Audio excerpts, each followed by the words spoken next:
Hi hello வணக்கம் and welcome to ஜெரிஷாஸ் kitchen. இந்த வீடியோவில் ஒரு மினி பிரேக்ஃபாஸ்ட் காம்போ பார்க்க போகிறோம். இந்த பிரேக்ஃபாஸ்ட் காம்போவில் நான் உங்கள் கூட 5 ரெசிபீஸை ஷேர் பண்ணிக்க போகிறேன். ஆமாங்க, பூரி கிழங்கு, கேசரி பாத், ஊத்தப்பம், தேங்காய் சட்னி. இந்த ரெசிபீஸ் எல்லாமே உங்கள் எல்லாருக்கும் ரொம்பவே யூஸ்ஃபுல்லாக இருக்கும்னு நினைக்கிறேன். வீடியோவை ஸ்கிப் பண்ணாமல் பாருங்கள். வீடியோக்குள்ளே போகிறதுக்கு முன்னாடி நம்ம சேனலை சப்ஸ்கிரைப் பண்ணுங்கள். கூடவே அந்த பெல் ஐக்கானையும் கிளிக் பண்ணுங்கள். ப்ளீஸ் உங்கள் ஃப்ரெண்ட்ஸ் அண்ட் ரிலேட்டிவ்ஸ்க்கும் ஷேர் பண்ணுங்கள். இப்போ நம்ம ப்ரிப்ரேஷன் பார்க்கலாம். பிரேக்ஃபாஸ்ட்டுனாவே ஃபஸ்ட்டு நான் கொடுக்குறது ஸ்வீட்டாக தான் இருக்கும். ஸோ நான் உங்கள் கூட இப்போது ரவா கேசரியை ஷேர் பண்ண போகிறேன்.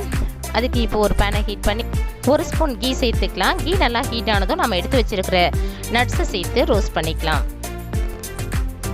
இப்போது நட்ஸ் நல்லா ஃப்ரை ஆகிடுச்சு. இதை நான் வேறொரு பாத்திரத்துக்கு ட்ரான்ஸ்ஃபர் பண்ணிக்கிறேன். இப்போது இந்த பேன்லேயே 2 கப் ரவாவை சேர்த்துக்கலாம்.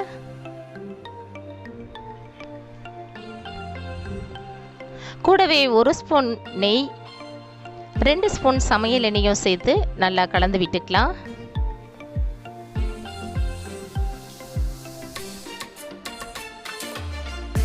ரவாவுடைய பச்சை வாசனை போயிட்டு நல்லா பொன்னிறமாக இது ரோஸ்ட் ஆகுற வரையும் நல்லா கலந்து விட்டுக்கலாம்.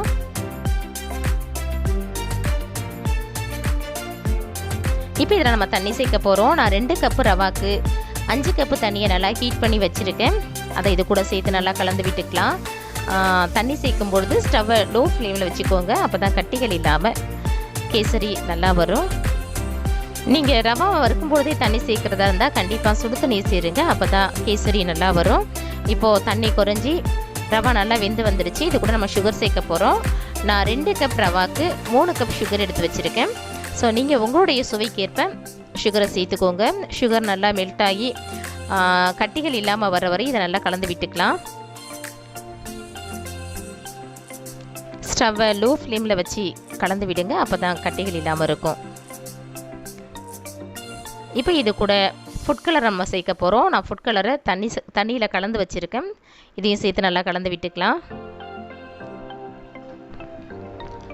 இப்போ கேசரிக்கு தேவையான அளவு ஏலக்காய் பவுடர் சேர்த்து நல்லா கலந்து விட்டுக்கலாம்.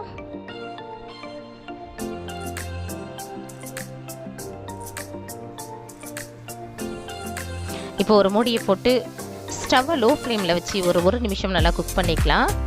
இப்போ 1 நிமிஷம் ஆயிடுச்சு. மூடியை ஓப்பன் பண்ணி பார்க்கலாம். இப்போ கேசரியில் 3 ஸ்பூன் நெய் சேர்த்து நல்லா கலந்து விட்டுக்கலாம்.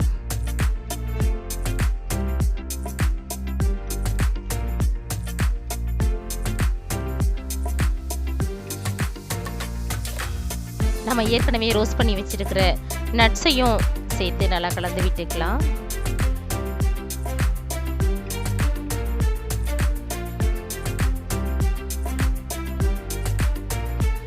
கடைசியாக 1 ஸ்பூன் நெய் சேர்த்துக்கலாம்.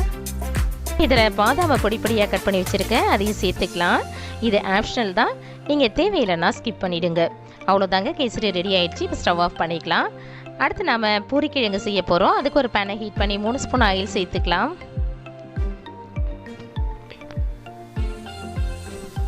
ஆயில் நல்லா ஹீட் ஆனதும் 1 டீஸ்பூன் கடுகு, 1 டீஸ்பூன் ஜீரகம், 1 ஸ்பூன் கடலைப்பருப்பு, இது எல்லாத்தையும் சேர்த்து நல்லா வறுத்துக்கலாம். தாளிப்பு நல்லா பொரிஞ்சிடுச்சு. இப்போ நம்ம ஆனியன் சேர்க்க போகிறோம். அதுக்கு நான் ஒரு ஆனியனை நீல வாக்கில் கட் பண்ணி வச்சுருக்கேன். ஆனியனை நல்லா கையால் பிசைஞ்சு சேர்த்துக்கோங்க. ஆனியன் ஓரளவு குக் ஆனால் போதும். இப்போ இதில் பொடியாக கட் பண்ணி வச்சுருக்கிற இஞ்சியை சேர்த்துக்கலாம். கூடவே 2 பச்சை மிளகாவை நீல வாக்கில் கட் பண்ணி வச்சுருக்கிறேன். அதையும் சேர்த்துக்கலாம். தென் 1 குத்து கருவேப்பிலையை சேர்த்து நல்லா கலந்து விட்டுக்கலாம். கூடவே சுவைக்கேற்ப உப்பு சேர்த்துக்கலாம். 1/4 டீஸ்பூன் மஞ்சத்தூளையும் சேர்த்து நல்லா கலந்து விட்டுக்கலாம். இப்போ இதில் 2 உருளைக்கிழங்கை நல்லா வேக வச்சு மேஷ் பண்ணி வச்சுருக்கேன். அதையும் சேர்த்து நல்லா கலந்து விட்டுக்கலாம். உருளைக்கிழங்கு இதை போல் நல்லா மேஷ் பண்ணி கலந்து விட்டுருங்க. இப்போது பூரிக்கிழங்குக்கு தேவையான அளவு தண்ணியை சேர்த்து நல்லா கலந்து விட்டுக்கோங்க.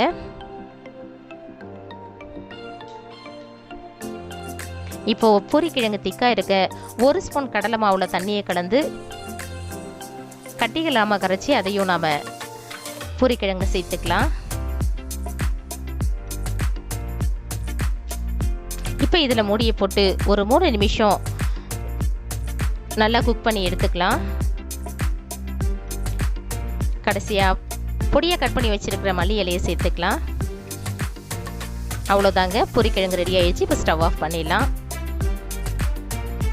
அடுத்து நம்ம பூரிக்கு மாவு பிசைய போகிறோம். அதுக்கு நான் 1 கப் கோதுமை மாவு எடுத்திருக்கேன். கூடவே 1 ஸ்பூன் ரவா,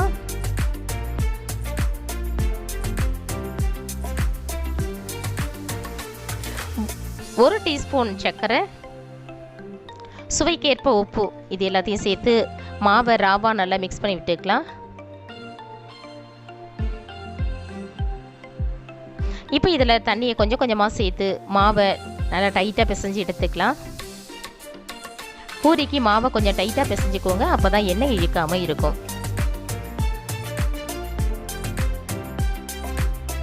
இப்போ இந்த மாவை பூரிக்கட்டையில் வச்சு லைட்டாக மிக்ஸ் பண்ணி விட்டுக்கலாம். மாவு காயாமல் இருக்க மேலே 1 ஸ்பூன் எண்ணெயை சேர்த்து மறுபடிக்கும் இதை லைட்டாக கலந்து விட்டுக்கலாம். இப்போ பூரிக்கு தேவையான அளவு மாவை சின்ன சின்ன பாலாக உருட்டி எடுத்துக்கலாம். இப்போ நம்ம பூரிக்கட்டையில் மாவை லைட்டாக ஸ்ப்ரெட் பண்ணி விட்டுட்டு நம்ம பூரியை உருட்ட போகிறோம். ஸோ இதை போல் நல்லா ஓரளவு திக்காக பூரியை உருட்டி எடுத்துக்கலாம். ஆயிலை ஹீட் பண்ணி வச்சுருக்கேன் பூரியை பொரிக்கிறதுக்கு. இதில் நம்ம பூரியை சேர்த்து பூரி நல்லா உப்பி வர வரையும் ஸ்டவ்வை ஃபுல் ஃப்ளேமில் வச்சு பூரியை பொரித்து எடுத்துக்கலாம். நல்லா கோல்டன் ப்ரௌன் வர வரையும் இதை திருப்பி விட்டு நல்லா பொரிச்சிக்கலாம்.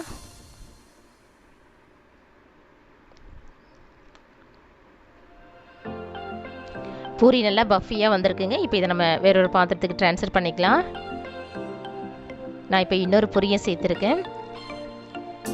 இதையும் நல்லா திருப்பி விட்டு நல்லா பொன்னிறமாக வர வரையும் பொரிச்சு எடுத்துக்கலாம்.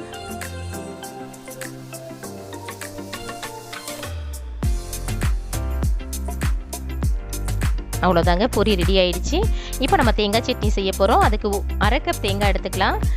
கூடவே 1 ஸ்பூன் பொட்டுக்கடலை, 2 பச்சை மிளகாய், ஒரு சின்ன துண்டு இஞ்சி, கூடவே 3 மிளகு சேர்த்துக்கிறேன். சிலருக்கு தேங்காய் சட்னி சாப்பிடும் பொழுது நெஞ்சு கறிக்கும், அதை தவிர்க்க தான் நான் மிளகு சேர்த்துருக்கேன். இப்போது சட்னிக்கு தேவையான அளவு உப்பு தண்ணி எல்லாம் சேர்த்து அரைச்சி வச்சுக்கலாம். சட்னிக்கு நம்ம தாளிப்பு கொடுக்க போகிறோம். அதுக்கு ஒரு தாளிப்பு கரண்டியை ஹீட் பண்ணி 2 ஸ்பூன் ஆயில் சேர்த்துக்கலாம். கூடவே தேவையான அளவு கடுகு, கொஞ்சம் முழுத்த பருப்பு சேர்த்து கூடவே கொஞ்சம் கருவேப்பிலையும் சேர்த்து தாளிச்சிக்கலாம்.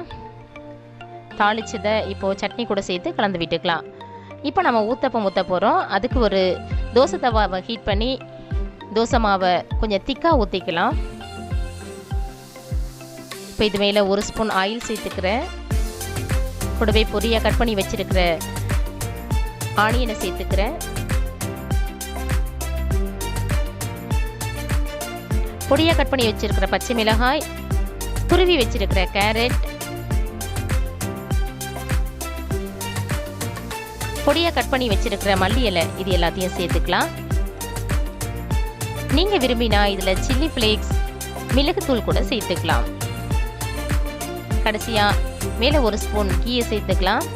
நெய் சேர்க்கறதுனால ஊத்தப்பம் ரொம்பவே சுவையாக இருக்கும். இப்போ அடுத்த பக்கம் திருப்பி நல்லா வேக வச்சுக்கலாம். ஊத்தப்பம் ரெடி ஆகிடுச்சுங்க. இப்போ இதை நான் வேறொரு பிளேட்டுக்கு ட்ரான்ஸ்ஃபர் பண்ணிக்கிறேன். அவ்வளோதாங்க, நம்மளுடைய பிரேக்ஃபாஸ்ட் காம்போ ரெடி ஆகிடுச்சு. இந்த வீடியோ பற்றின உங்களுடைய கருத்துக்களை கமெண்ட் பாக்ஸில் சொல்லுங்கள். இந்த வீடியோ உங்களுக்கு பிடிச்சிருந்துச்சுன்னா லைக் பண்ணுங்கள், ஷேர் பண்ணுங்கள். மறக்காமல் நம்ம சேனலை சப்ஸ்கிரைப் பண்ணுங்கள். கூடவே இந்த பெல் ஐக்கானையும் கிளிக் பண்ணுங்கள். மீண்டும் வேறொரு நல்ல ரெசிபியோடு நான் உங்களை சந்திக்கிறேன். தேங்க்ஸ் ஃபார் வாட்சிங். Take care and bye bye.